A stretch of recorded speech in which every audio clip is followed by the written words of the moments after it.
नायब लाहौर ने परवेज इलाही को लाहौर हाई कोर्ट पेश न करने का फैसला किया है। जस्टिस अमजद रफीक ने परवेज इलाही को 2 बजे पेश करने का हुक्म दे रखा है। मजीद जानते हैं डॉन न्यूज़ के नुमाइंदे राना बिलाल से। जी राना बिलाल, वजूहात क्या सामने आ रही हैं? नैब क्यों पेश ना करने का फैसला कर चुका है?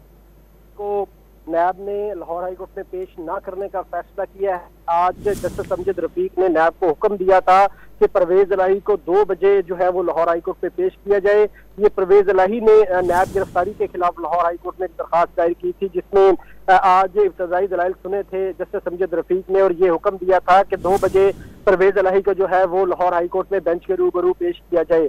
अब नैब जराये ने कंफर्म किया है कि नैब के जो अफसरान हैं उन्होंने ये फैसला किया है कि परवेज इलाही को आज लाहौर हाई कोर्ट में पेश नहीं किया जाएगा, और जो नैब की लीगल टीम है वो जस्टिस अमजद रफीक के फैसले के खिलाफ एक नजरसानी दरखास्त दायर करेगी, और अमजद रफीक का जो सिंगल बेंच का फैसला है परवेज इलाही को पेश करने का, उसको मुअत्तल करवाने की कोशिश करेगी। तो अब तक नैब जराये ने यह तस्दीक कर दी है कि परवेज इलाही को आज दोपहर 2 बजे हाई कोर्ट में पेश नहीं किया जाएगा, बल्कि एक नजरसानी की दरखास्त तैयार की जा रही है, जो कि अब से कुछ देर बाद लाहौर हाई कोर्ट में दायर की जाएगी।